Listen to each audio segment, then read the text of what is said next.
Right. It is 2 o'clock.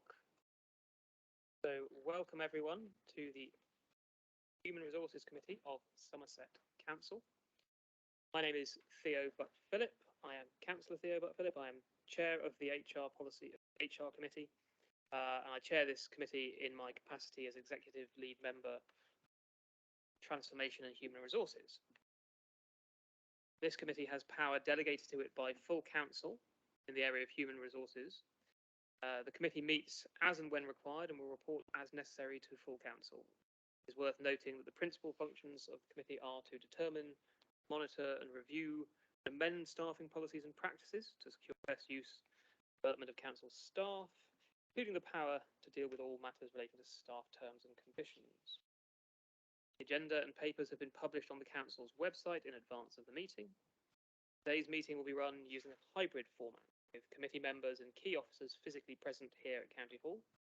Other elected members and officers may physically or remotely join the meeting to speak on specific agenda items or to observe. The council will be making an audio recording of the meeting to assist with the recording of our discussions. And I quickly further highlight the following to enable the meeting to run smoothly.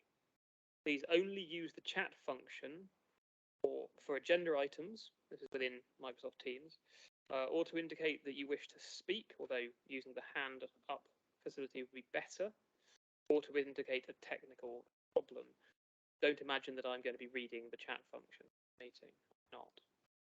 Please only speak at my invitation, and please say your name before speaking to enable people either in the room or observing online to know who's speaking at any one time. Please remember to turn off your microphones and cameras when not speaking, apart from me, apparently. There is a facility in MS Teams under the ellipsis button called Turn on Live Captions, which will provide subtitles on the screen if you would like. Okay, that brings us to item 1 of the agenda. Apologies for absence. Laura, do we have apologies? Thank you, Chair. Just to confirm, we have Councillor Chilcott, but we have got substitute, which is Councillor Payne. We've had apologies from Councillor Purbrick, which substitute is Councillor Dingwall. And then Councillor Robbins that also has sent apologies, but substituting is Councillor Lovell. And we do have 2 board members online, which is David Fothergill and Lee Redwin will be joining us shortly. Fantastic, thank you. David, you've got your hand up. Thanks, Theo. It was just to apologise for not being there in person, but also to say that I will need to leave you at 2:45. I do apologise. That's fine. Thank you for coming for as long as you can, David. Right. That brings us to item 2, declarations of interest. Do any members have any declarations? Yes, Andy. Yes, I'll just show a declaration in anything to do with the pensions. Yeah, you've got a local government pension. I'm never quite clear on this one. I briefly worked for a local authority, therefore I have a local government pension to claim in about 40 years' time or something. So Probably worth noting it. Worth noting it. We'll note that. Never know. Anyone else? No. Okay, good. Right, item 3, the minutes of the last meeting. To note the minutes of the last meeting on the 29th of March. Does anyone have any corrections to minutes? No. In which case, do we need to have? Fine. No. Okay. Okay, fine. Yeah. Because it was the previous authority. Fine. We don't need to approve those. Right. Item 4, public question time. Don't all shout at once. We have no notified members of the public. We have no members of the public physically present. So we don't have any public question time. Item 5, Somerset Council Employment Policies Pension Discretion Policy.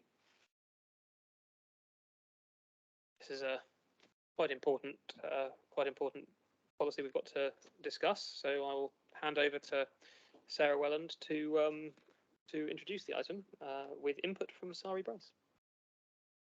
Thank you, Chair. So yeah, the policy we have that I'm bringing to present to you this afternoon and to request approval of is the pensions discretions policy. This is a policy that we are. Can you move the microphone nearer? 'Cause Sorry. I don't think it's coming through the speakers from what I can hear.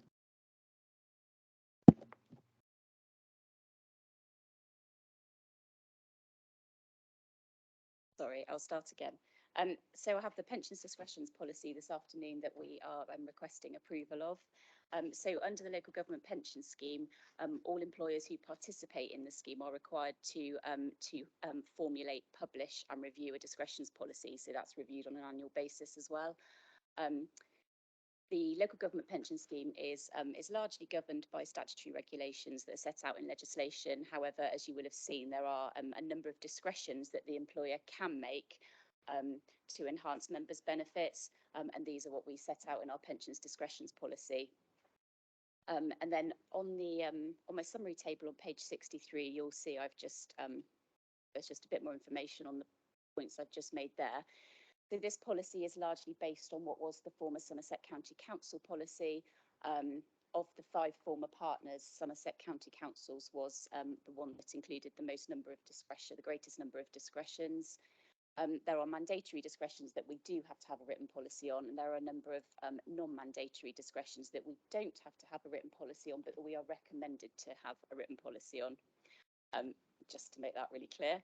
And the other thing I would just say, and then I'll just obviously happy to take any questions or comments on that, is that we know this may have been presented in a slightly confusing way because there are 2 reports that are linked on this item. So my report is based on approving the pensions discretions policy that is presented this afternoon, but you will have also seen that alongside that there is an additional report which is asking you to consider the addition of two more non-mandatory discretions. So the decision that you make in relation to that second report then feed into this discretions policy that is presented to you. And the final point I should probably make is that if you decide in terms of the second report in relation to the 2 additional non-mandatory discretions, if you do decide not to approve them, we will need to take this policy back to the trade unions. So this is something that they wanted us to include, and they understood it needed to come to HR committee to be considered, but we would need to take that back to them if the decision is not to approve additional ones.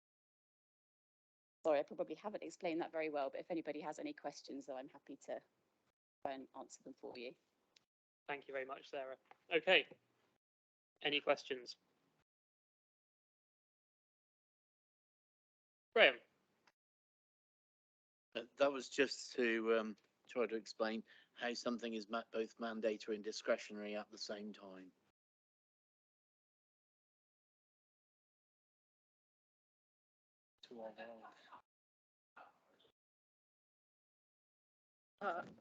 Hi, it's Sari Grace, Strategic Manager HR Practice. I will attempt to try and give you an explanation.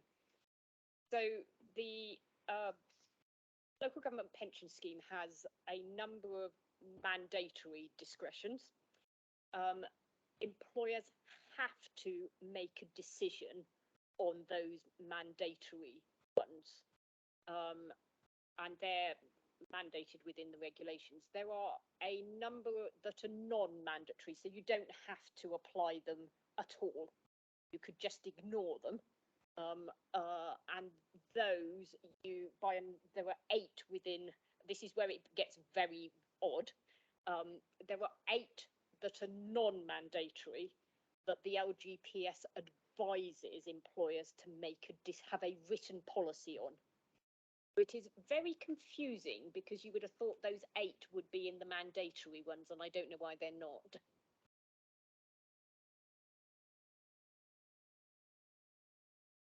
Andy Dingle. Thank you, Chair.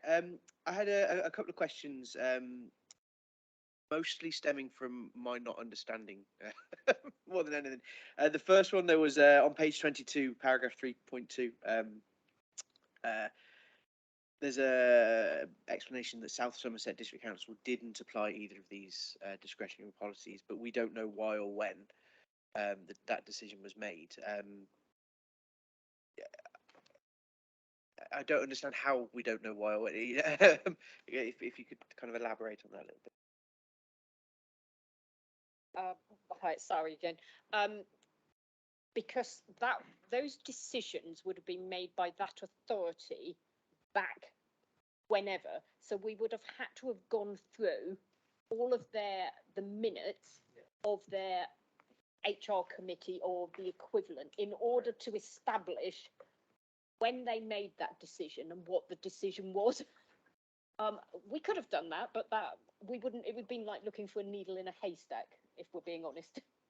No, that's fair enough. That's fair enough. And the second question was kind of around the finance. It says in the paper a couple of times that it's negligible and also very difficult to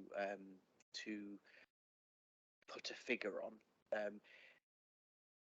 Where will there ever be a point where we can even retrospectively say this has cost us this much? So we wrap up the year-end accounts and say this policy has cost us this much, so that we can start to forecast in future years.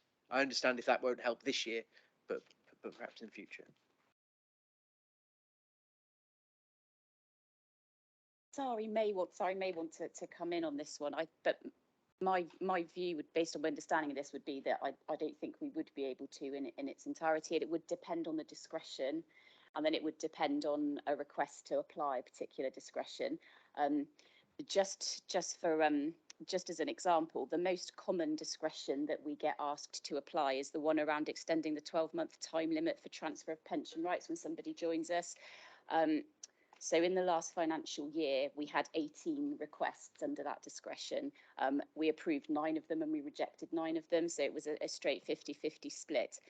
Now generally, and as the policy says, we would normally only consider a request there if there's a case of maladministration. So, for example, they received their paperwork late for some reason, or they've had some life-changing or significant life event has happened to them in that time period that they make us aware of.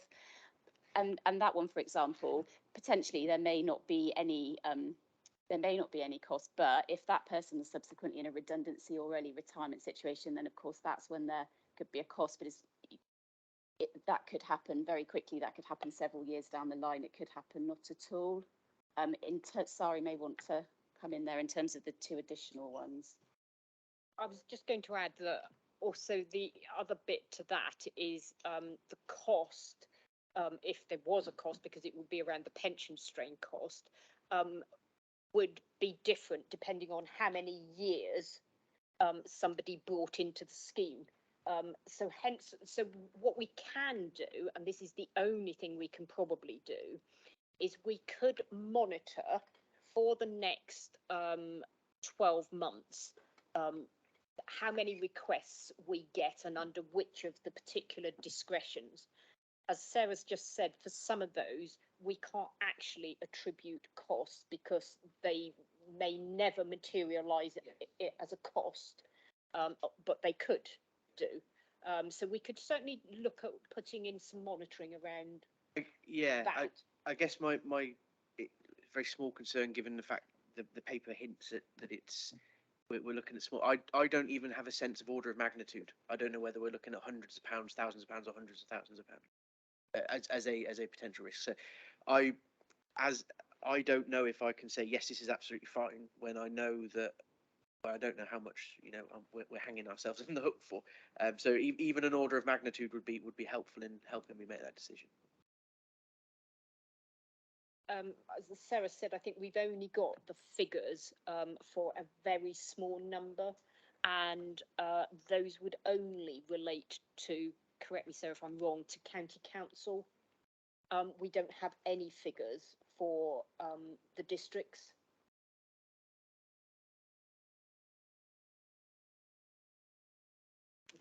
Yeah, thank you for that. Sorry, I can just add to that slightly I'm not sure if it is helpful. In addition to those, so in the last financial year, in addition to the 18 I've talked about around extending the time limit, we had 3 other requests. One was around waiving the actuarial reduction on a flexible retirement request, which we declined. One was waiving the actuarial reduction to member benefits in terms of payment of early payment of deferred benefits. We found an alternative resolution to that one. And then we had one which is around extending the time limit for a member to elect for a shared cost additional pensions contribution. We did approve that one. So I couldn't tell you what the cost was, but it would be based on the pension contributions during a period of unpaid leave linked to maternity leave for an employee. So in the last financial year, we had 18, so 21 total, one that had an immediate cost. Yeah, and I understand that the numbers that we're talking about are very small, but I'm also very aware that we had a case that came to full council where it was one instance, and it's not quite the same thing, but it was one instance of someone that was such a large financial implication that we had to go to full council for it. And so I'm not sure I'm comforted by the small numbers of people when I know that one individual case can be enough to trigger, quite a significant spend. Yes, Chris. I think in that particular case, we were talking about a redundancy with the early payment of the pension triggered because they were aged over 55. So we had obviously the redundancies as a consequence of local government reorganisation. We had a number that went through full council at that point, and then we had an additional one, which I think was a member of library staff or such like. So the 2011 Localism Act says that any severance payment, which includes redundancy, in excess of £100,000, has to be approved by a meeting of full council. That includes any cost to the pension as well. Yes, sorry. And just on that one, Chris, I don't believe that was an individual that had brought in service from or LGPS from elsewhere. No, I don't think they So were. yeah, so I understand the circumstance of that specific case was different. I was using it to highlight an instance where an instance might have triggered it, and we're looking at what are relatively small numbers of instances where you're looking, between 20 and 30 people over the last year have gone through a process, but it only takes one for it to be very expensive. And at the moment, I don't know what this is going to cost.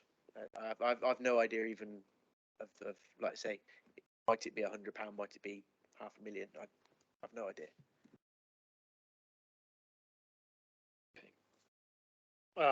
Mike Stanton.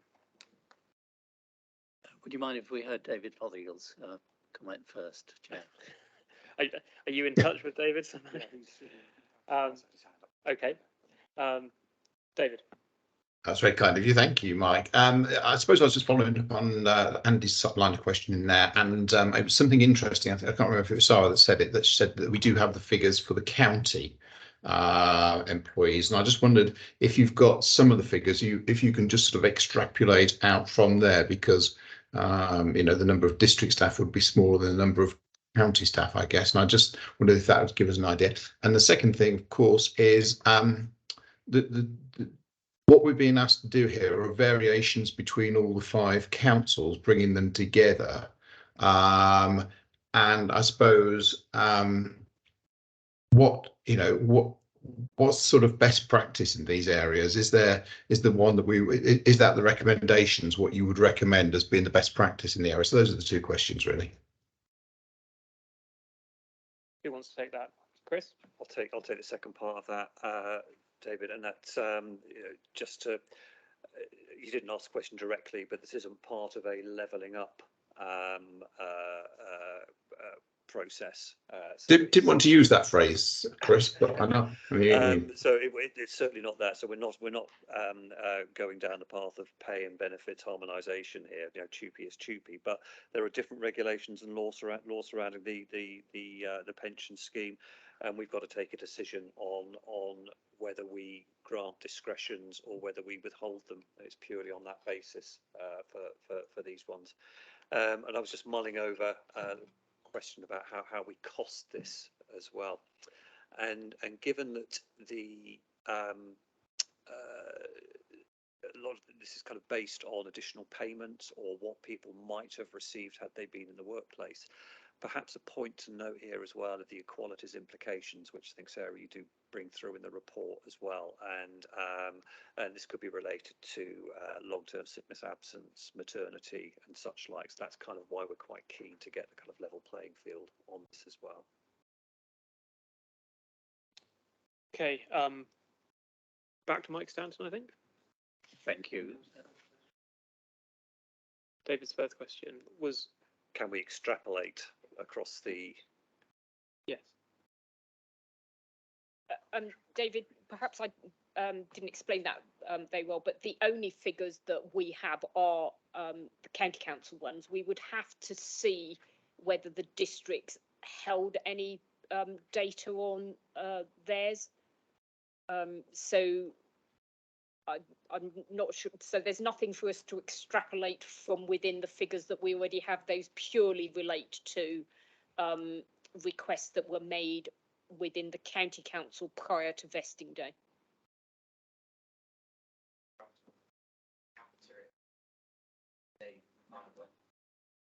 Apologies. Are we not able to say, right,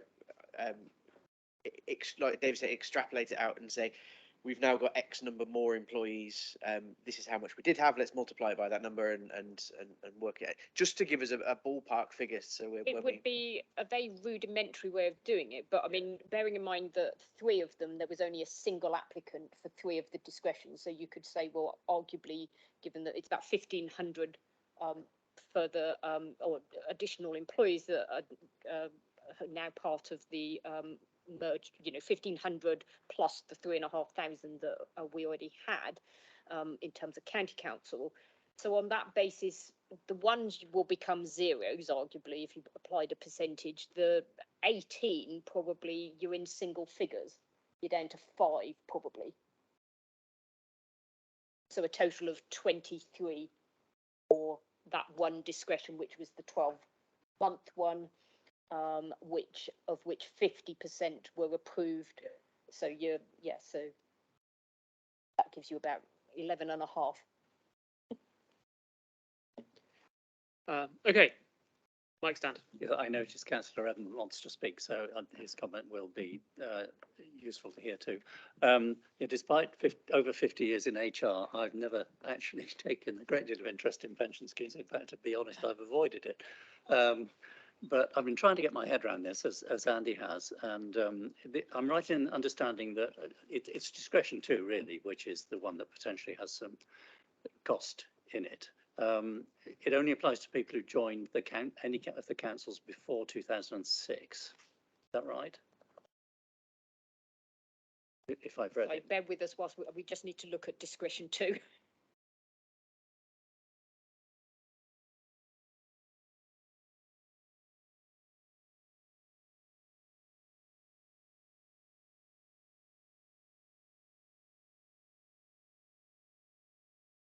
Sorry, Mike, can you just tell us which page in terms of the report that it's in? No, I didn't make a note of it, but I'm sure I read somewhere that it applies to only to employees who joined the council before one of the councils before 2006. Sarah's found it. Is this the 85-year rule? Yeah. Ah, right. Is that a different thing? Page 49, I think. Ah, right. Thank you. What I was going to come to was if that were the case, then you can kind of make a rough estimate of the number of people who might be affected who joined before 2006, who might have over 30 years service. But Chris, you're what you found there is a very good example of another discretion, so a separate one. So the year of 85, where you add up the year's service, and where you add up the year's service and the age, and it comes to 85, and there's a decision to be taken if someone asks for retirement at that point. But that's separate to these conversations. Okay, so this applies to anybody who might join the council even last year. Did the proposed additional discretion too?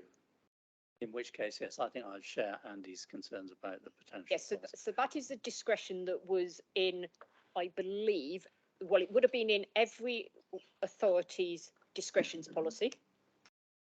Yes? Yes. It was in the county council one, and it was one that we have the same position on as previously. We can. So it just wasn't in South Somerset. So it's switched. Sorry, we're not applying it. So it's one that. So if it's the 85-year rule, then it's upon voluntary early payment of deferred benefit. Then the recommendation is not to apply it. Okay, so the second option that we're discussing, does that apply only to people who worked for South Somerset Council? Sorry, can I just clarify, are you talking about the second report that contains the 2 additional discretions? Yes, I thought that's, yeah. No, well, they've become, they are interlinked. It's really difficult to keep them We had separate. to deal with that before we dealt with the main report, which would incorporate them or not. We had a long discussion about the, yeah. We had a long discussion. We thought we'd do it the other way around, but they are incredibly linked. We'll have to vote on them all separately, but I don't mind them being discussed as a sort of collective. The 2 additional non-mandatory ones in the second report are not about the 85-year rule. Okay, Mark Healy. Thank you, Chairman. I don't know about anybody else. I'm having trouble hearing people. It's like the mics are on, but they're not actually. I'm not. Don't get me wrong. I'm not saying I can't. Maybe it's me. Maybe I need to go to the doctors or something. I don't know. It's not you. Anyway. We've been having problems in here all day. Sorry? It's not you. We've been having problems all day. I thought it was. It's like the mics are on, but they're not on. Forgive me. Anyway, it's item 3.1. When I think I heard you say quite rightfully so that you consulted with the unions, etc. And I'd just like to, if I may, quote the last paragraph. And it says, if the recommendations in the report circulated alongside are not approved, this policy will require further consultation with the trade unions. So if the committee decides not to approve this afternoon, what are the implications with the unions? Does that cause a problem? Thank you. So, yeah, so the first thing we'd need to do in that situation is obviously go back and attempt to consult further with them. I mean, there could be various outcomes from that. They could, although originally they'd made their position clear in terms of wanting them to be included on the basis that we've proposed, we could consult further and they could accept the decision that's been made and approve the policy without those 2 additional discretions. I guess the worst case scenario from an employee relations point of view could be that they will not accept or approve that policy, and so and then in that situation actually they could advise their members that that is a policy that has not been signed up to by trade unions. I don't know if Sari may want to add to that as well. What would then happen is that we would then have to default to as the continuing authorities policy, so we would default to what was the county council's policy on pensions discretions. Thank you very much. Councillor Lee Redmond. Thank you, Chair. Thank you, members. First of all, thank you, officers, for trying to make sense of a really complicated thing. I struggled my way through it, but it's picking up on some of the comments previously, Chair. It's just I noticed that there wasn't a qualities impact assessment with this policy and wondered whether there was any a need for that. But also following on from that, because of the potential ifs and buts and maybes, is there a possibility of some sort of a risk assessment or a risk analysis being made of the different options? Because as has been indicated, that we're potentially agreeing to something we don't really know what the financial outcome or impact might be of it. I don't look to defer or cause any problems, but the equalities impact and perhaps a risk assessment of some sort, a risk analysis, might be helpful. Yes, Sarah. Yeah, I can just I can respond to that point. So we did have an equalities impact assessment that was prepared for this, and then on further discussion with the employment equalities officer, who I work very closely with and should be able to reel her job title off. What we did is that we got some additional information from HR admin and payroll. So they ran a report for us on the membership of the LGPS in terms of, we looked at a number of protected characteristics. So we looked at sex, age, ethnicity and disability status. And what that showed to us was that membership of the LGPS pretty much mirrors identically, is pretty much the same as the makeup of our workforce.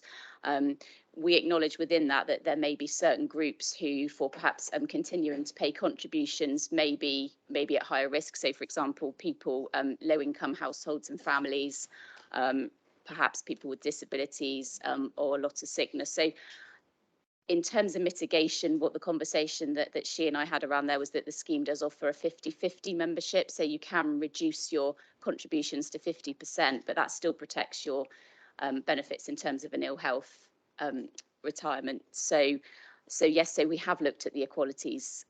We have looked at the equalities data on this, and we've moved away from the full EIA that we prepared originally, but there is a written statement that I can certainly share with you on that. And Chair, could apologies, I I add- didn't include it. No, thank you for the clarification, but Chair, it's just so that we can say that we've ticked that box. Can I ask that a note be made on the minutes that we've had that that someone's asked that question and it's been recorded? That way, then we'll cover ourselves by at least a praise or acknowledging the fact that we've had the conversation. Yep, we'll do that. Okay, David Fothergill. Sorry to come back, Theo.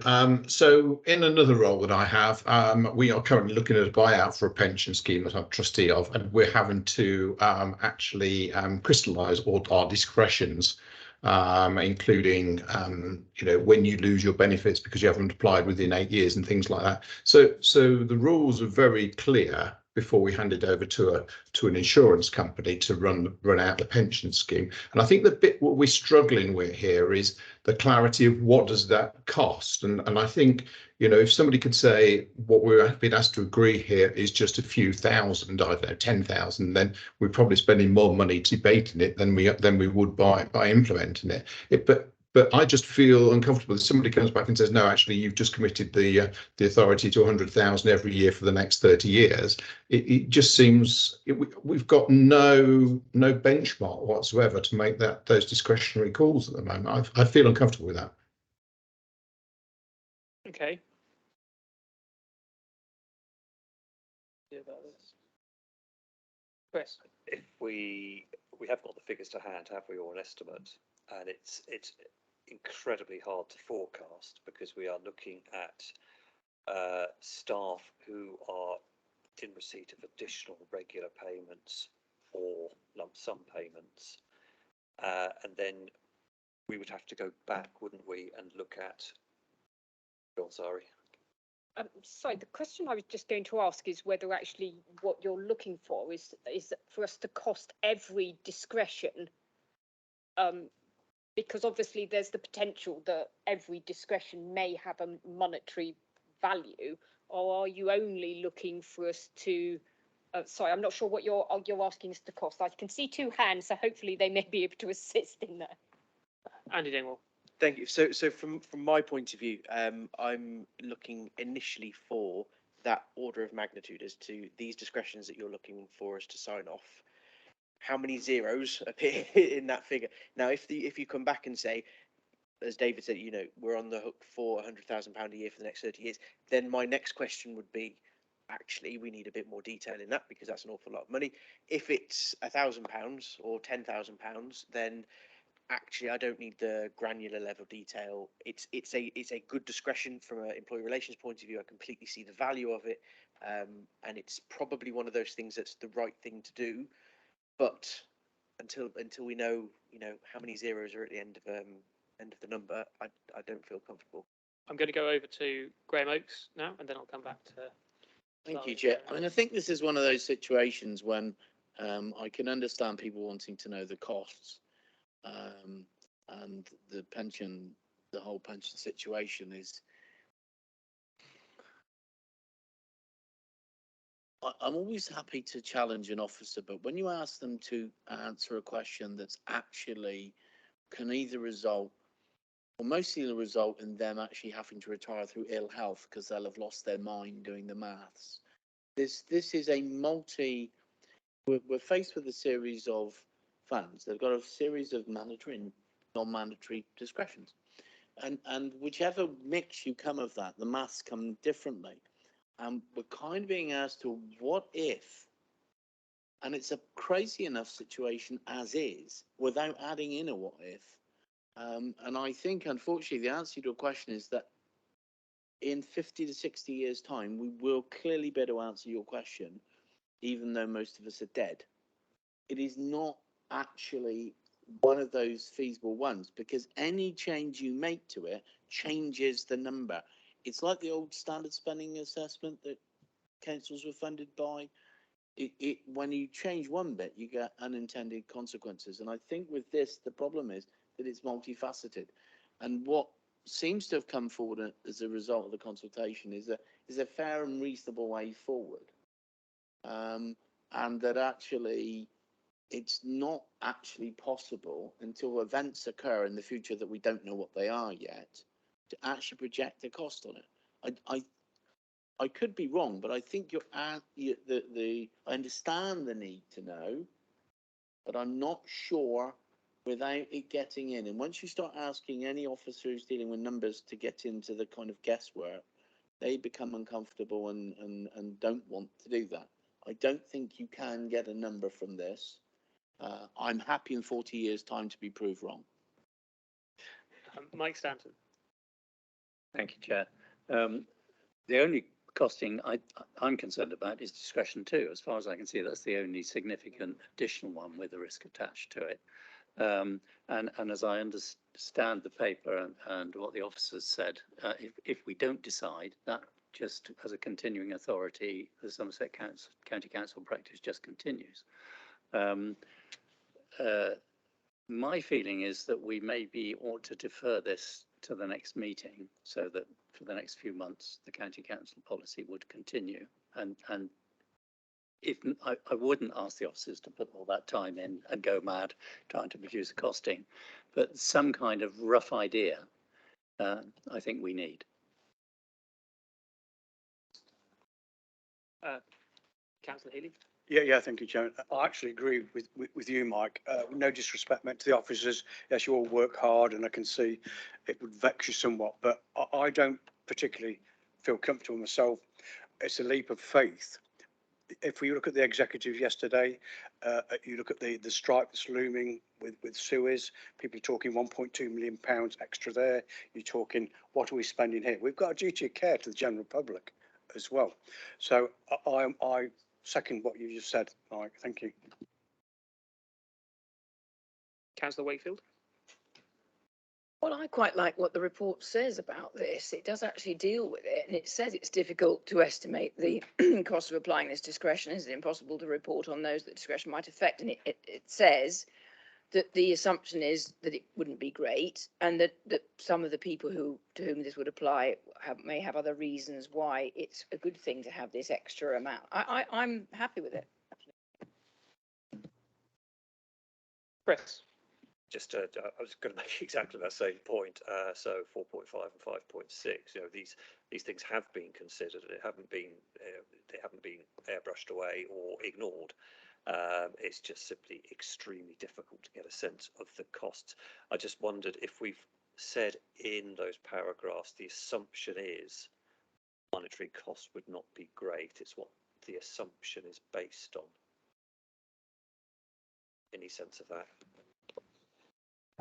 So if I can just so we're only talking about discretion. So this is about the additional non-mandatory discretions, just so I'm clear what I'm talking about this time. And it's discretion 2 that you've got some potential concerns about in terms of potential costs. You're right. Discretion 1, we could not come up with any scenario, as you see in the report, that discretion would actually apply to.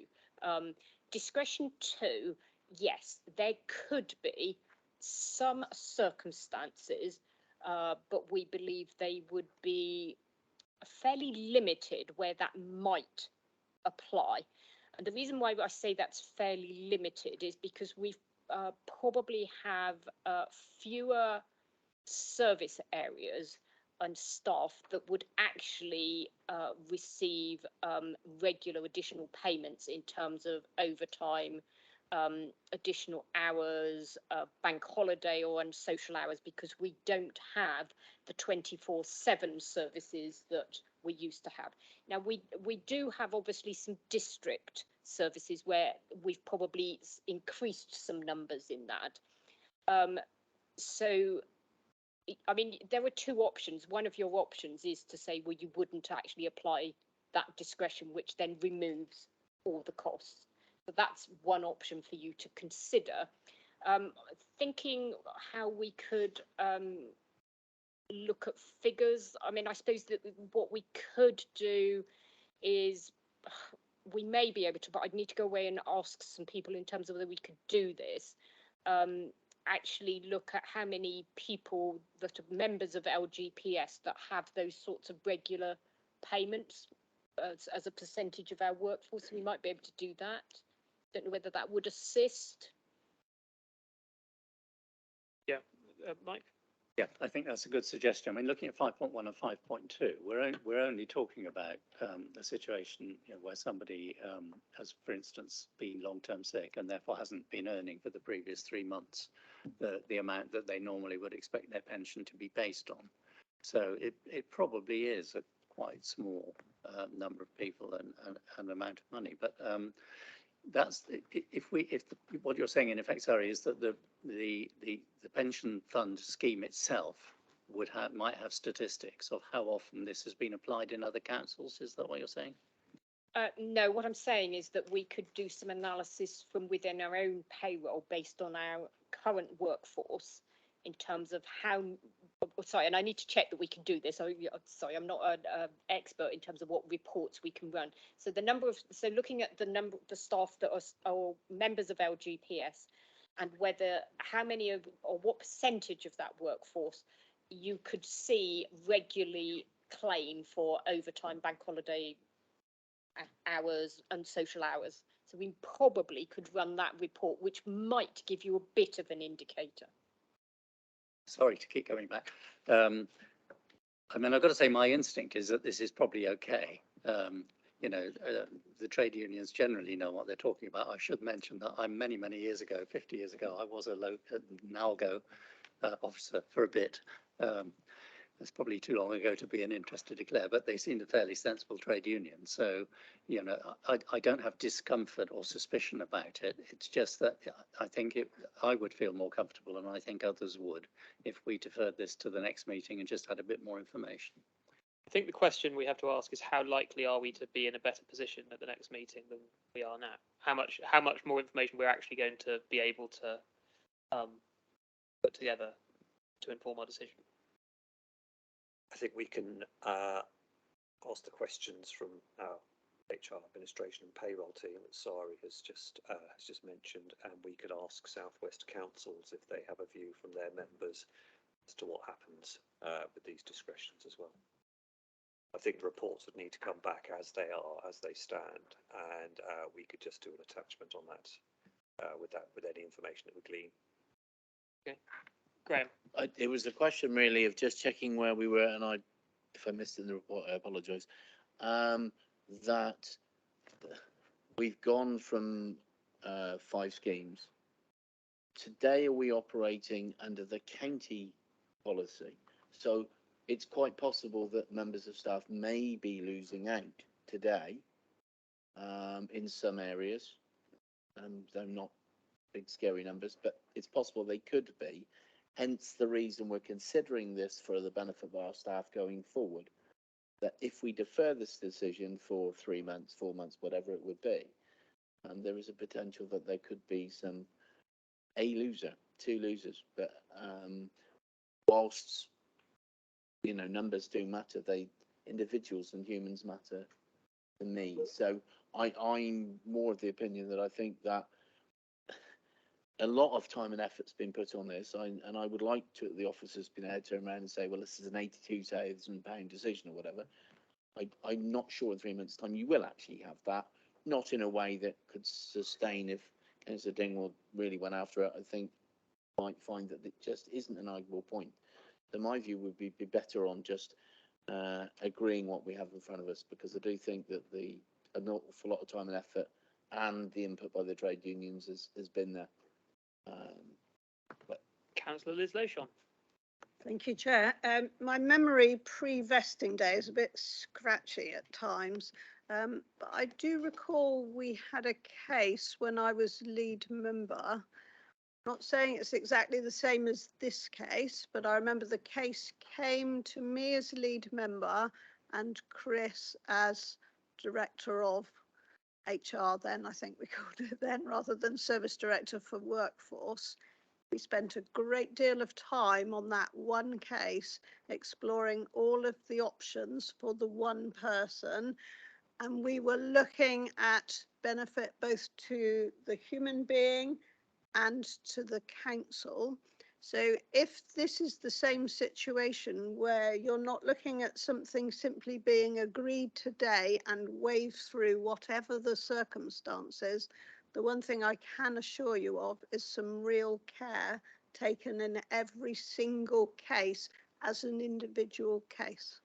I hope that's helpful, Chair. Thank you, Liz. Yes, Chris. I think just thank you for that, Liz. And I think also to add that we had these are discretions to apply something that's not mandatory, and we've just had some detail on numbers that we've of other discretions that we've actually rejected. So it's not an automatic. This will go through. Andy Dingwall. Sorry, that does help me in my decision making. There is then potentially, this is a question maybe for you guys as well. Given that it's discretionary, is there ever going to be the circumstance that come P9 and budgets are tight, that a case that might have been discretionarily allowed in P1 would be refused in P9 because we've decided budgets are tight, we're cutting costs? Is that ever a circumstance given, because like I say, that situation, that helps me understand it, but it also raises a new worry that discretion comes with budgetary constraints, and if we're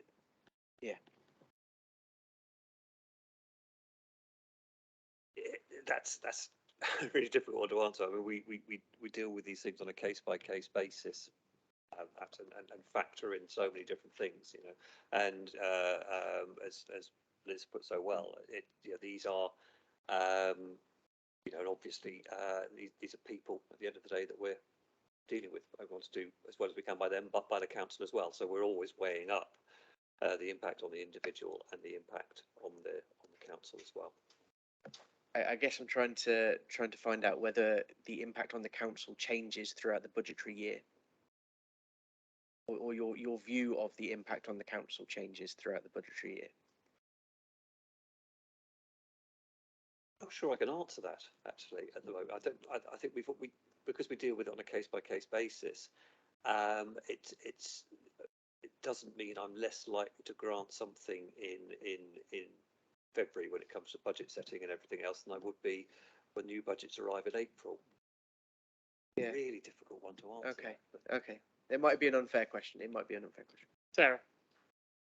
Yeah, Mike and I have just been talking about this. It points out in which one is it? 5.5. 5.5 on page 24. That it's not to apply, it would potentially disadvantage lower earners and groups with a protected characteristic, and I think that's made clear. And I think that's an important point, because we are having trouble anyway recruiting in some of the lower echelons of the council anyway because of the pay. These conditions are important to people like that, and they will, who are in those lower pay grades, they will think, oh, that's a better term and condition than I might get somewhere else. I might go for that. And I also think, because it's people who work overtime and want these extra things taken into account, that's not really the high earners. We're not really talking about the high earners, I don't think. Now, I think we should go for this. I think it's been thought through. I think it's not going to make that much difference. Even if we haven't got the figures, I don't think it'll make a huge amount of difference to our budget. Councillor Conor Payne. Hi there. Yeah, I was basically just going to say something very similar, and sort of I'm no HR expert in this instance, but even if we got the figures in a report and came back here, it wouldn't really make much of a difference to what we're voting on then either, is what I'm thinking. And in terms of how would that change the position, and if we were to vote against it based off those figures, that would put us in a more difficult position. Is that kind of where we would be, is basically my thinking. And is it better that we sort of go with it as it stands? Thank you, Conor. Mike Stanton. Thank you, Chair. I think we need to think about whether we're very different to other councils in this respect. I mean, do we have a feel for, whether we'd be the only council in the country or one of 50% that don't apply this discretion if we didn't? Sorry, we haven't got any data on that. We could ask Southwest councils what other authorities in the region do on these, assuming that they have spotted the fact that they should have a written policy on these 8 non-mandatory, so we may find that they don't even have a policy either way. Okay, Mark Healy. Yeah, thank you, Jim. I don't think anybody wants to vote against what's going on. I think we've got to dispel that. But I come back with my colleague over there, where we're all looking for is a little bit of information, because I think what's troubling people, if I may, is the unknown physical, financial cost of it all, because it rests on this committee that, and I take on board what you said, how long's a piece of string? You know, it's a leap of faith. So I don't think, with the greatest respect, and I'm no HR expert, far from it, in fact, but I think we just want a little bit more light information. So I think, and I'll quote you, Chairman, we don't want it to take 3 months, 2 months. If something could be constructed on behalf of this committee, we don't have to meet in person, possibly, I don't know, unless we have to, yeah, we do, because we've got to vote on it. But, I mean, could I ask everybody in the room through you, Chairman, is that the best way forward? Get some more information, come back so we can make a sound judgment, not to disrespect officers from the hard work you've done, but I've still got this concern that that's what's in some people's minds in the background. So I ask through you, Chairman, how do you feel about it? I'll just go to Emily because she hasn't come in yet, and then I'll say a few words. I'm sure that everybody appreciates that there are questions that we'd like answers to about the financial cost. Given the bits of information, and quite considerable information, that we've had from the officers, we're not looking 10, 20, 30, 40, 100 people. We're looking at possibly no more than what, 20 to 25 people, maybe, that will come under this discretionary header. Can we, maybe that's an answer. How many people do we think we're looking at, rather than what the figure would be? And the chances are that if it is a low amount of people, the discretionary figure would also be relatively low and not in the extra zeros that we're concerned about. It wouldn't reach that sort of amount.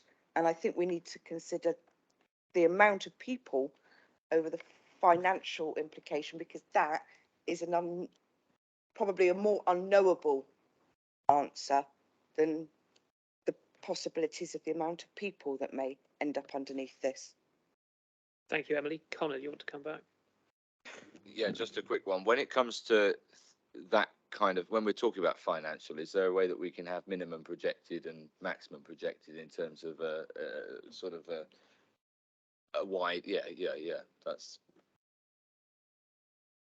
Yeah, I mean, I think, you know, we've hit upon the problem of it's incredibly difficult to predict what the answers are going to be. And I think the judgment that the committee needs to make now is whether it believes it has enough information in front of it now to make a decision, or whether it believes that in what will probably be 3 months' time, because the next meeting is scheduled to be in October, whether we actually believe we'll have substantially more information at that point. That's the judgment that we have to make. If we're going to make a decision that we're going to put this decision off for 3 months, which is what we'd be doing if we decide to divert it, do we believe that we're going to have more information?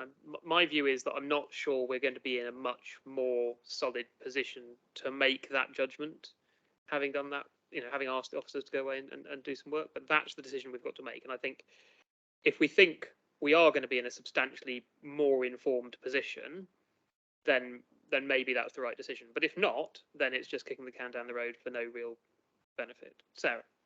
I just wanted to say I want to propose that we go ahead and agree these recommendations. I'm happy that we should do that. I don't think it's going to be a great cost to the council, and I think it's the right thing to do anyway by our employees. I think it's the right thing to do, particularly at that end of the employment scale. And I also think we need to free up our officers to get on with other policies and issues that they need to deal with.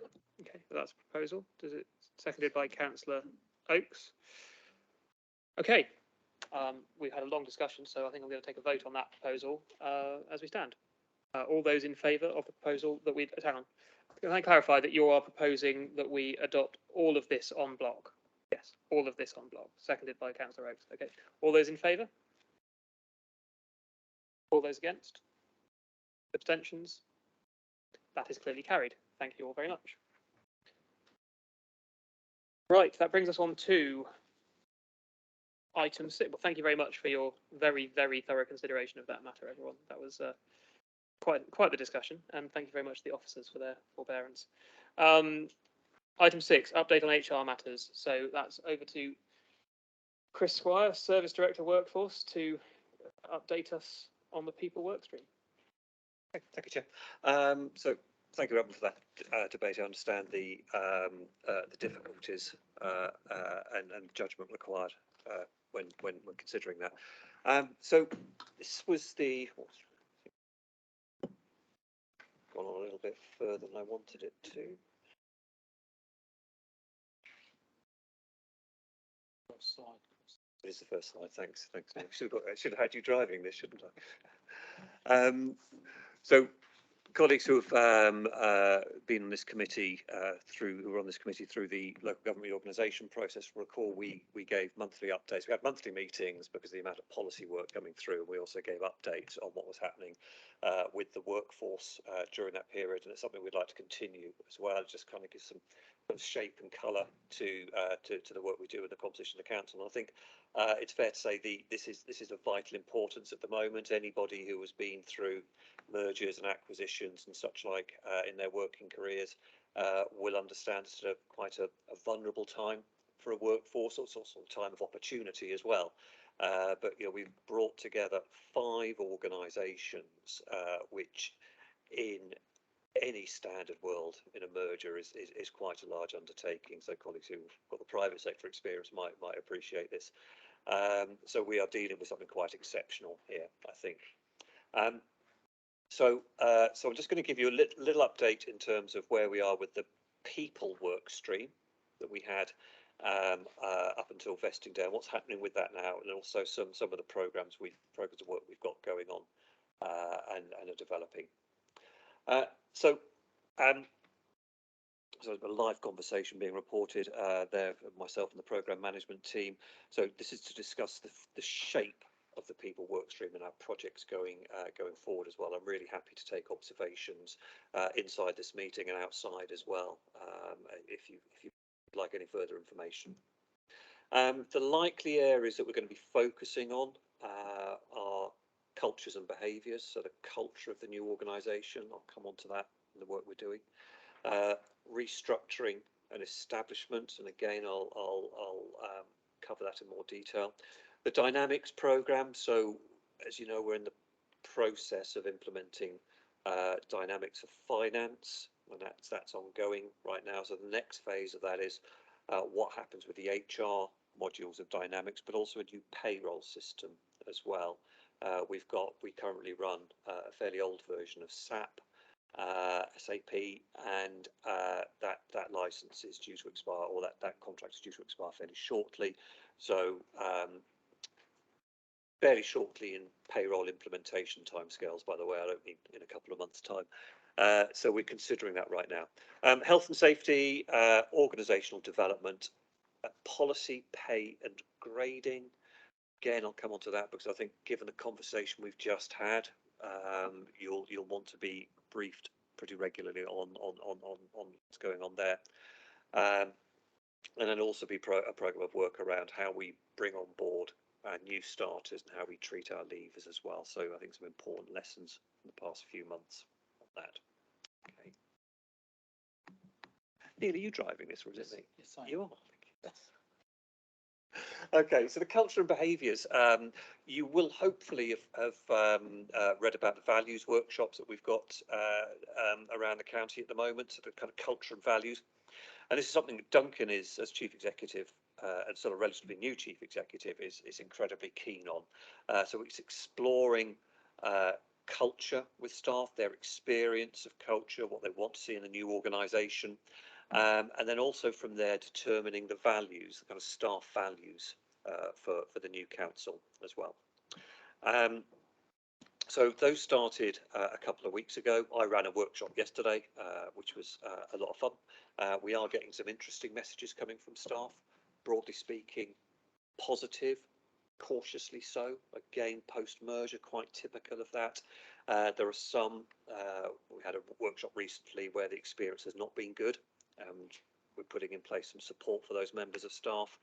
And I say others who are just waiting to see, wanting to get involved and such like in how this is all developing. So some good work happening there. We are planning potentially up to 90 workshops around the county, and these are face to face. They are led by, so we've got the whole of the corporate leadership team, so all the exec directors, all the service directors are involved in running these workshops. We're all taking it in turn. We've got some good support from the organisational development team as well. So as we go through these workshops, I think what this committee might be interested in, dare I suggest it, is the update and the reports about the messages that are coming back, and how we might be able to do that on a service by service area, because ultimately the culture of the organisation will impact on the services that are delivered to your citizens and residents. So yeah, ambitious piece of work, essential piece of work as well. That will lead to, go next slide please, thank you. Just thought I'd add a couple of photos to this. That's the workshop I ran yesterday, the middle of the screen. I think you had the exec meeting yesterday morning, didn't you? And yes, we were running that session at the same time down there, so apologies if there was any noise filtering through. Really good, vibrant session. Business change team had their own session, bespoke session, top left. So the outcomes we're looking for from these sessions, the organisational values, the people strategy for the new organisation, a behavioural framework. So, you know, it's how we act around here, how we act when we're talking with partner organisations and residents, and then also policies, process review and improvements as well. Okay, next slide, please, now. Thank you. Health and safety, we are, I'll start with the penultimate point on the left-hand side. So I've just commissioned an audit of the culture of health and safety in the organisation. So it's not looking into the policies, I mean, I'll cover some of it, but not necessarily looking at the policies and the processes and the committees and the meetings and such like. It's our understanding of health and safety. Because you could have the best policy in the world, but if people aren't living by it and don't consider health and safety, then we have an issue. I have asked for South West Audit Partnership to come and talk with elected members as well, because I think health and safety of elected members is you know, we were talking about it pre-vesting day. Certainly, we need to continue those conversations and kind of individual safety and such like from there. So they will be coming to talk with yourselves. Other items of interest there, we have recommissioned our lone working device contract. So these are the personal safety devices that frontline staff can wear. And that was across the 5 organisations, so we've now consolidated that into one. We are looking at the, just looking at the policies as well. So we will have a round of policies coming to this committee on the health and safety side. We just need to get those scheduled in. And we're developing our training, our learning and development for staff around these issues as well. In terms of the structure of a health and safety team, we're about to start the recruitment process for a head of health and safety. So there is going to be a restructuring of that team, and that enables us then to bring the representatives from the 5 organisations, the staff from the 5 organisations together under one coherent structure. So that process will be starting fairly shortly. Next slide, please, Neil. Thank you. Organisational development. As you'll recall, we had a redundancy programme from the local government reorganisation programme, and that continues. We've still got a number of colleagues that we're helping through that. Some have left, and some remain until the end of August. So we still continue with outplacement support, so helping them with CV writing, interviews, and such like from there. We had an utterly fantastic day, actually. The Young Employees Network, and that was a month ago. So our Young Employees Network is pretty vibrant outfit, 16 to 24-year-olds, 25-year-olds actually now, and we were just helping them through. So it was kind of bookended by Alan Jones, the Exec Director for Strategy, Workforce and Localities, talking at the start. I was talking at the end, and we had a number of speakers coming in the middle.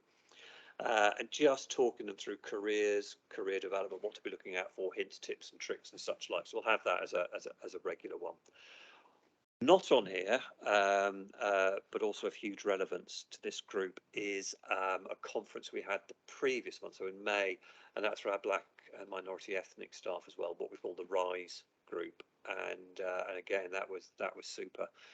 We had a number of guest speakers coming down, including the deputy mayor from Bristol City Council, who gave a talk on her journey and background and such like. So again, fantastic day there. That's part of our planning now, is how we support these staff networks and keep that vibrancy going in the new council, and make sure we're bringing through actually what are potentially some quite vulnerable groups. Just a reminder, our staff networks cover so young employees, race, we have disability, LGBTQ+, we have a very vibrant menopause group, a veterans group, and I've missed one out. You knew I was going to look at you, didn't you? Don't worry. And again, it might be worthwhile us giving you an update on the themes that are coming through from those groups at the moment. We have a men's health one, thank you. Yes, we do. Yeah. Our early career strategy, so again, kind of going back to that young employees network, our early career strategy was endorsed by the executive on the 7th of June. So, you know, again, really good piece of work, bringing together the policies and the approaches from the 5 councils around apprenticeships, graduates, work experience and such like. So, and we will update on the progress of that as it continues to develop. I think, yeah, next slide, please. Yeah. If anyone's got any questions or comments during this, please shout. Payroll terms, conditions and TUPE. This is, you know, hugely vital work in terms of how the new council is set up and how it develops over the coming months. We start off there with a SAP interim structure, which sounds a little dry. This was bringing together in effect 5,200 people and who their interim line, in many cases interim line managers were. So it was putting in place clear lines of management, clear chains of command and such like, if only so people could book their holiday, get their expenses signed off. But it was just making sure that as people transferred into Somerset Council, they were there safely on the payroll system. And you'll recall the huge amount of work that was done in the run up to that. Were they safe on the payroll system, and they had a reporting line as well. That's now being looked at as we go through restructuring for the council. And again, I'll come on to that bit in a moment. Okay, next slide, please. Recruitment services. So we have completed all of the tier 3, the kind of service director recruitment posts now. So, and again, the support we had for that from elected members, from partner organisations, from staff was just simply incredible. So, you know, just in my experience, I haven't seen anything of that magnitude at that level in my career. So that was amazing to see. So thank you all for your help with that. And the final one was appointed. Final person was appointed about a month ago. So Sarah Cretney, who's joining us from Devon County Council. She starts in 1 month's time. Okay. Next slide, please. You don't need to know about this closure report. So these are, again, looking at the people work stream, the local government reorganisation programme. There are certain themes there. You'll recall we had work streams for diversity and inclusion, recruitment, well-being, ways of working, and those are now what we call business as usual. That's just life at the council. So we're closing those down as we look towards a new programme of work. Okay, restructure and establishment project. So with the 4 new directorates, we're at the stage now where we have been looking at the structures the directors want in those directorates. We've been evaluating the jobs, and we are at the point now where we're just about ready to start consultation. Really essential, the organisation needs this. There's a level of anxiety there. I mentioned that kind of nervousness post-merger. So we're just about there, certainly with 2 of the directorates and 2 others. The business cases are just about to come through, which Sari and I are working on. We will take that to trade unions.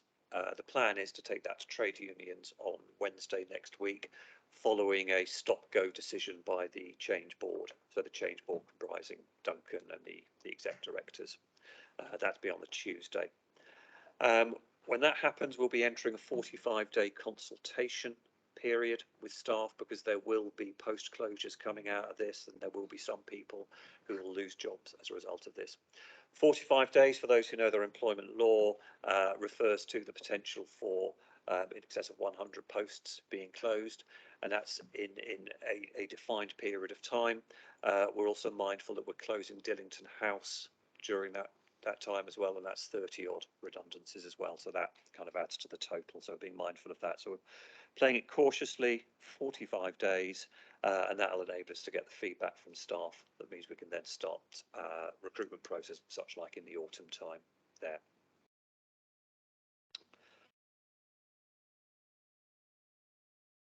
Got there on the penultimate point. We're expecting around about 58 roles.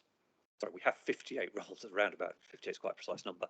We've got 58 roles defined so far to be recruited into. That does include the posts for the local community networks as well. So that's part of this. Obviously, those are new opportunities for people, but that forms part of this consultation process as well. We've also got this backed up with, you'll recall the organisational change principles we had for LGR recruitment, tiers 2 and 3 recruitment, and the recruitment protocol as well. So the recruitment protocol there is controlling vacancies. We have a number of posts that we need to go straight to external market for, social workers, planners, that kind of stuff. And there are others you take a step back and say, well, actually, these could be suitable for redeployment. We also need to think about those in the context of the medium-term financial plan as well, and whether actually we should be holding things back in order to release savings back into the council. Next slide, please, Neil. And I've just finished off with, and I will be organising a bigger session on this for the committee, and it's the use of data and HR data. Here I've really just discovered, and apologies, it is a little bit small. I just wanted to show you what's happening with headcount right now. A really important point, again, post-merger, 3.5 months post-merger. We are slightly dipping in numbers, but only ever so slightly. Okay, so there are, I'm going from memory now, I think compared to the 1st of April, we're probably 50 whole-time equivalents lower than we were at that point. Now we've had some redundancies during that time, some natural turnover as well, but it's just something I'm keeping an eye on. Now, over the past 12 months, if you add up all our starters and leavers, we have more starters than leavers, so we're still seen as an attractive place to come and work. And I'm seeing that particularly in our people services. Struck yesterday by the in the values workshop, one of the exercises we asked people to do is it's very simple, right? It's a bit of a warm-up exercise. I'm going to want you to rate yourselves, to rank yourselves from 1 to 10, 1 being really quite miserable in work, 10 being I just love it here, and the person at the loving it here end of the scale was a social worker.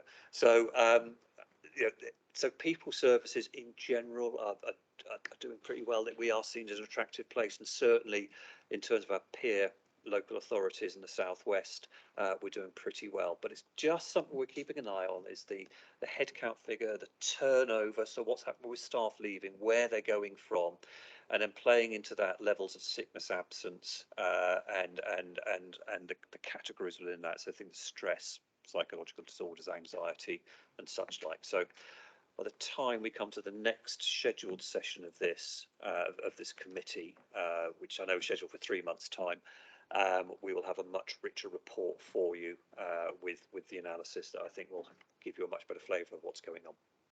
That's okay, Chair. That's where we are with stuff at the moment. Fantastic. Thank you very much. Does anyone have any questions on any of that, Chris? Right, I'll go to Mike and then Sarah and then Andy. Thank you, Chair. Mike? Yes, on the culture stuff, Chris, is anything emerging about, particularly in the 4 ex-district councils, people's attitude towards the medium-term financial plan, the degree of budgetary control and care that's going to have to be over cost? You know, we need the workforce thinking, you know, how do I do this efficiently? How do I not waste money? You know, what is sensible expenditure? That if everybody in the organisation is doing that, you know, that's one of the ways you get a good financial result in a very difficult situation. Are you getting any reading on that yet? Early days at the moment, Mike. But anecdotally, yes, I am. And people are cognizant and aware of this and such like. What we also have there are some of the cultural issues around, which you'll be more than familiar with, some of the cultural issues around mergers and perceived takeover and such like. I'm also seeing people who are, for want of a better term, grieving for their previous organisation. And you will get this typically in smaller organisations where there might be more of a family feel to the whole organisation. We used to have it in county and teams and such like, but we are getting some of that coming through as well. We had I'm trying to think how many values workshops we've had now. It's fewer than 10. We had an interesting one in Bridgewater last week. That we've put in all the support for and such like. There were some quite vulnerable members of staff there in terms of where they were in this whole situation. So we've put in HR and management support to check on them to make sure they're okay.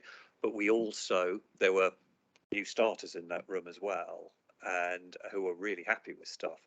We put in support for them to make sure they're okay. So we're getting some mixed things at the moment, but the messages around finances are getting out there and will continue, I think, because I mean those conversations were being had pre-vesting day as well. So we were talking about the LGR savings and such like, and then we started getting the sense of what was happening with medium-term financial planning. So yeah, but it is it's a conversation that does come up at the workshops, and Duncan obviously is leading those conversations and staff questions and answers and management briefings and such like.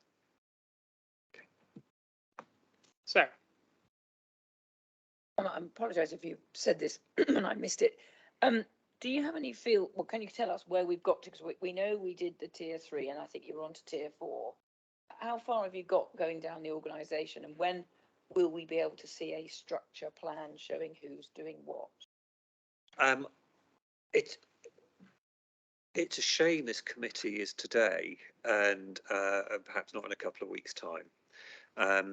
We can't share the business cases as they are at the moment because we've just got a little bit more work to do on them to make sure they're consistent and fair and such like. So that's being done.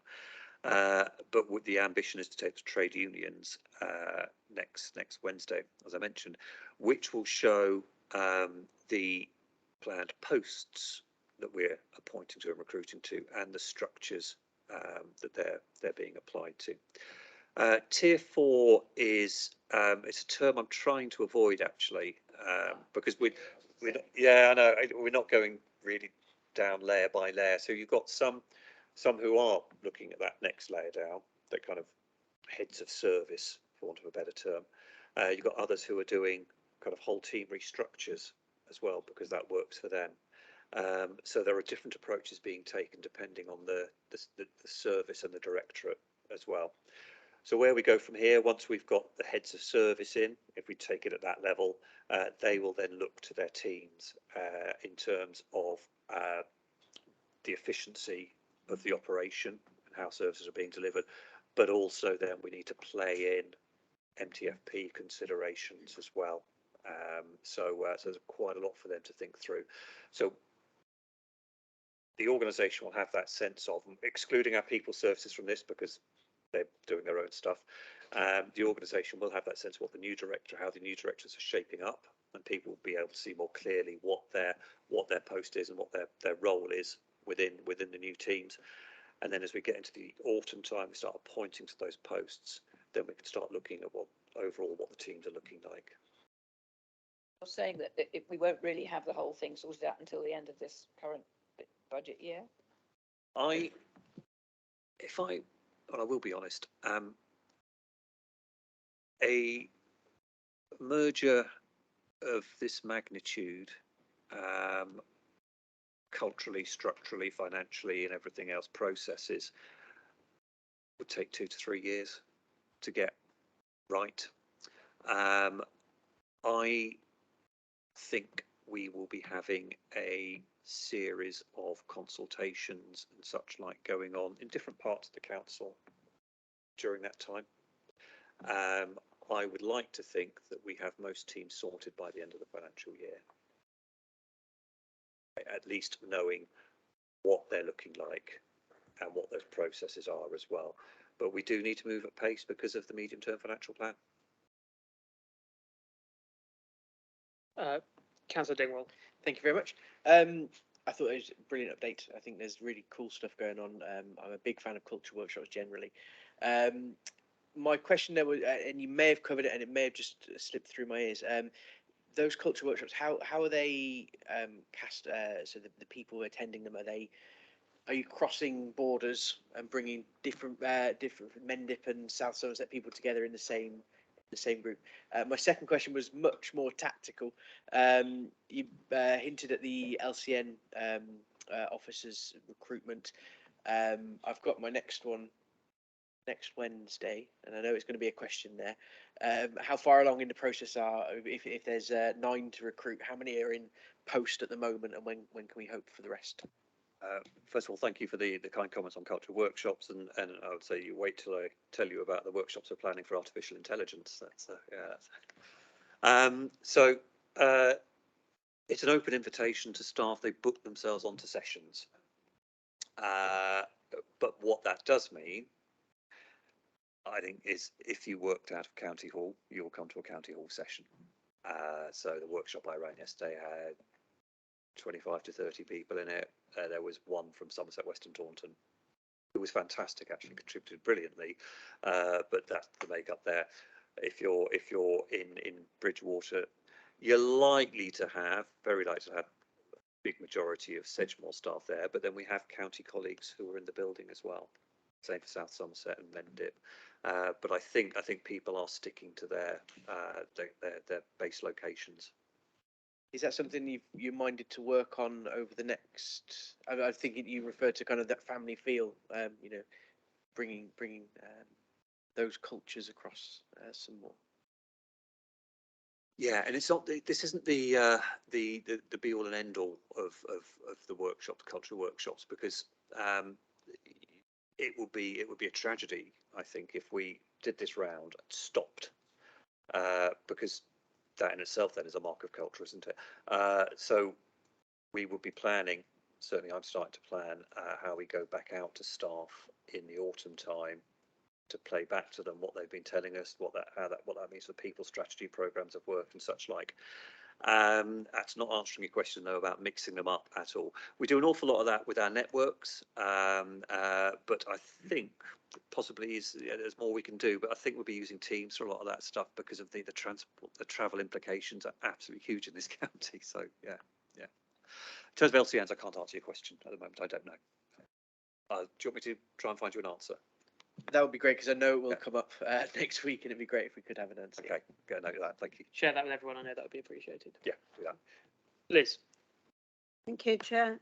I just wanted to make the point, as well as my concerns about the work on the MTFP, which will be very demanding. I'm also concerned about the time that you rightly say it takes to do a merger of this size, and it's a merger, not a takeover. There's quite a relevant difference there. I'm also worried about how many experienced, qualified staff we might lose as time goes on and before the restructure, as it is in this phase, is complete. So something I'm hearing about in the finance team, and I just wonder whether that's something that's coming to notice across the whole of this big council, or whether it's something that's happening more in particular areas. I think so. Obviously, this is something we're keeping an eye on because I'm hearing those reports as well, and we know in some ways it's unsurprising because, you know, we know there's a lot of competition at the moment with the private sector and other public sector organisations that are paying more, and you know, you do get, you know, people saying, well, actually, look, I don't know where I'm going to be with Somerset Council, but actually I can go to this job over here now for £10,000 more. I also get, by the way, people saying to me, I work for local government because I love working for local government. This is an ICT person yesterday. I know I could get £40,000 more in the private sector. She could, but she doesn't want to. So we still get people who are wanting to see it through.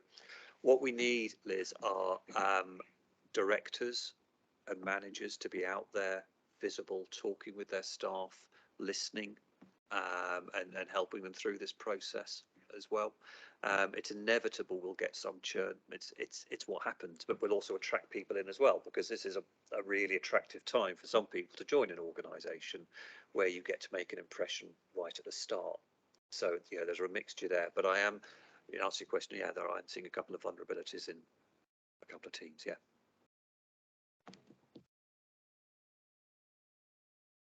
Right, any other questions for Chris?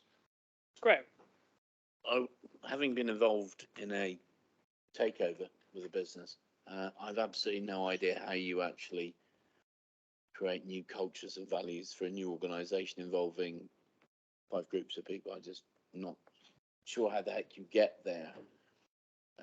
But rather than spend what could be really fascinating in 2 or 3 hours discussing that with you, I just want to say how reassured I am by the fact that it's not being seen as a kind of process that ends, but in itself, the process is cultural, so that it's going to roll forward. And that really reassures me that it's a genuine thing, because I've obviously been involved in some that aren't. So I'm really pleased about that, and I'm looking forward to hearing you next time and you give us an update. Thank you, Graham. It's really appreciated. I'll just also add that, you know, Duncan is passionate about this stuff, so do challenge him on it. Do ask him about it. And, you know, he and I regularly kind of encouraging one another, locking horns on it at times and such like, about approaches, what needs to be done, such like. But that's really healthy. And I would add that, you know, as elected members, this is your organisation as well. So you have an absolute vested interest in the development of culture here, and which is why we are also organising value sessions for elected members. So, so it's not just the health and safety audit you're going to be questioned on. There will be culture sessions as well. Yeah, but thank you for those words. Okay, unless we have any more questions for Chris, that brings us to the end of item 6, update on HR matters, which brings us to the end of our agenda. So the next meeting takes place on Tuesday, the 10th of October, and I declare this meeting closed. Thank you all very much. Thank you.